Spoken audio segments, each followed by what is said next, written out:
Hello. Hello and welcome to Club Class, the show that says welcome to Club Class at the beginning of the show. And one of the things about doing this job when you're on the radio is to make the audience at home feel as comfortable as the audience in the room and to make them feel like the same sort of effect as if they were here. But unfortunately, if you're listening at home, unless your house stinks of disinfectant, you're not going to get that effect that we have here at the Zap Club.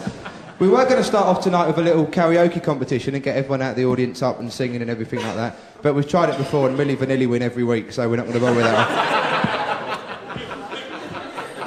Now, if you're listening to this, I want to give a little bit of a tip to everyone that's listening, and that is to go to Notting Hill Carnival. If you can make it at August bank holiday every year, or September bank holiday, depending when they have it, go to Notting Hill Carnival. It's the best fun you can have any time of year. And it's fun, like, because it's a carnival and it'll always attract hippies for some reason. Even though it's a West Indian carnival, there's always going to be a lot of hippies there. And you get things like the creche with the hippie kids passing around sweet cigarettes and things like that, you know, and going, yeah, this is real Lebanese saccharine, man, yeah, this is brilliant. And you get portaloos, like at every festival. And portaloos, I don't know if you've ever been into one. If you go into any portaloo, anyway, even on a building site, you go into a portaloo, and the first step you take, there's a big pile of vomit as you walk in.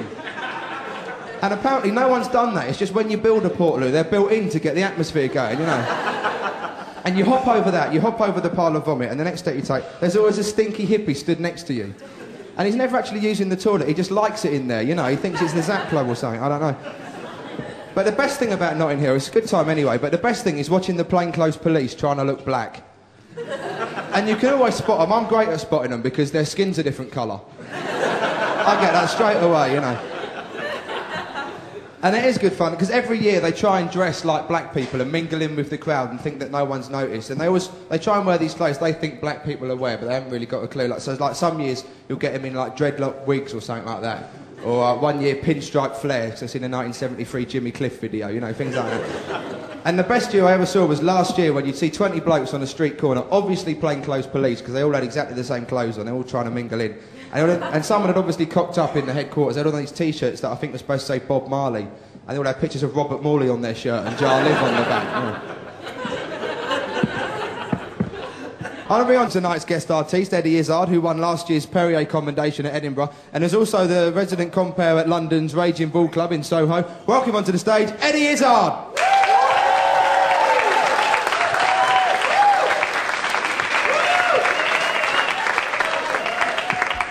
Thank you for applauding. I know you don't actually know me, but if you did, I know you would have applauded a lot louder, but it's okay. It's okay, you know, because we can't really know everyone otherwise, you know. Right, well, good evening. Yes, well, what we're all gathered here for, I asked you here tonight because my autobiography, it's out now, it's in the bookshops, and this is going with the plugging of my autobiography. It's called Eddie Izzard, The Wilderness Years, and it's on sale. You know, you hear about books advertised in all good bookshops, but I'm selling them in the bad bookshops as well. You know, the ones with just 3 books in, and an elephant, you know, a couple of cheese rolls, and the guy going, I don't know, I'm a bad bookshop, I've had a bad time, got the elephant in the bag, and it all went downhill. He's too big, and he ate a lot of the books, and the cheese rolls didn't really sell, and it's a bad bookshop, really. We're trying to come up as an indifferent bookshop, but one day I'll be a good bookshop again. Perhaps I should just be a good elephant shop. That would be much better. And so we had the launch last night, and I know, you think I'm looking a bit wrecked. Oh, it was terrible, I know. Well, it was a big, you know, celebration thing. Everyone was there. No, they weren't. And, just me. Well, we went out, you know. It was party time, you know, went down the pub, had a few jars, you know, and then we went off down another pub, had a few jars, and then we all ended up back at my place and had a few more jars, and after that I thought, phew, that's enough jam for me. Because it's ended, isn't it? You know, no, not driving, it's all right. And you can't throw it up, it's too heavy, it just goes, and it gets up as far as your neck, you know. You don't, in the morning, you don't have a hangover, you have a hang-under, really. It's a different thing. And you wake up in the morning, your head's completely clear, but your bottom's backed up for a couple of months. And you're saying, yeah, you can shout, but don't push me, all right? Because jam goes in and comes out the same consistency. It's quite nice that, you know. Just a colour change in the middle. And when you read the biography, because it's being serialised in my dustbin, and you'll read, you know, I had a difficult childhood, because, you know, we had to escape, our family had to escape from Nazi Germany in 1937, because my father was Liberal Party candidate in Munich during the 33 elections there, you know, and it was a bit off the wall. He was standing jobs, pensions, freedom of speech, good Liberal values.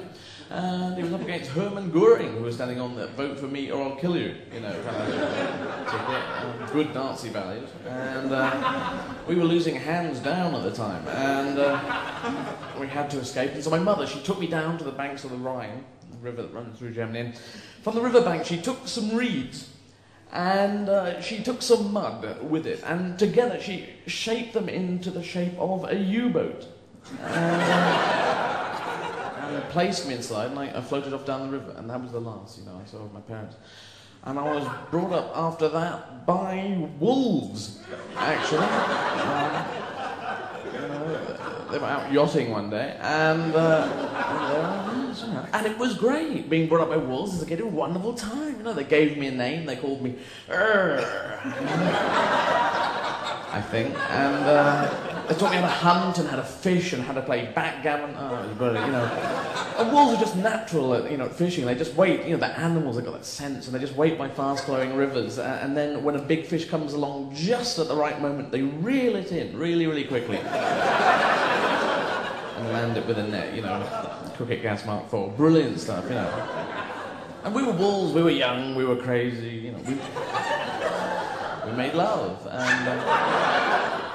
No, that's wrong. No, we were hunting, that's it. We were hunting all the time. Wolves, hunting. We were singing our hunting song. I'm a hunting wolf. And we were running, we were chasing antelope, called run after the antelope. And it was great, you know. Well, there were really 19 wolves and me, and I was going, woof, woof, woof. Blend, you know, just trying. And these bears would come by and say, who the hell are you? And I'd say, hi, I'm a wolf. Can't you tell the old wolf time, you know? Catch you later. And we'd be running for ages. We noticed the antelope really pulling away, so we'd have a discussion and agree to run in the same direction as the antelope as well. That really helped. And I just couldn't keep up with them, you know, because wolves, like, 4 legs between them, you know, and they've got 4 legs each. They've got 4 legs each, not 4 legs between them. 4 legs between them is, you know, 1 leg every 5 wolves, you know. I don't mean that one. So, right, I don't mean that. Because that'd be stupid, you know.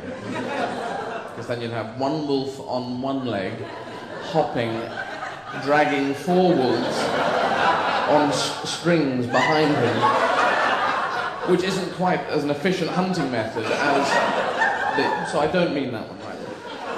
They had 4 legs each, and I really couldn't keep up with them, you know. So I took to driving a small red car, you know. And it was great, you know, it was a hatchback, it was quite roomy, you know, so I said, guys, get in the back. And I turned the fan up full, you know, so their ears were flowing back. Wonderful, you know. And these bears came by, and I said, don't ask. Catch you later. And we were really gaining on the antelope now and again. They're bouncing up and down. Oh, God, they're catching up with us. I was winding down the window saying, get the gun, guys. Oh, we're wolves. We don't have guns, do we? So all I could do was I could catch up with them and I'd lean out the window and go, Arr! That's my name. And this is all up in the jungles of northern Germany, as you'll know from A-level geography. And amazing animals up there, like the kookaburra, big green bird, 6'3", dark hair. And you know how birds have warning cries, the territorial thing, you know, all birds do this. And the kookaburra's got a very distinctive one, you know, it just sounds something like, Oi! What are you doing here? And we used to fight all the time. It was rough and tumble of the jungle, you know. And it was gang fights, really. And we used to fight the sharks up in the Baltic. And we all had gang names, that was the idea. The sharks were called the Sharks.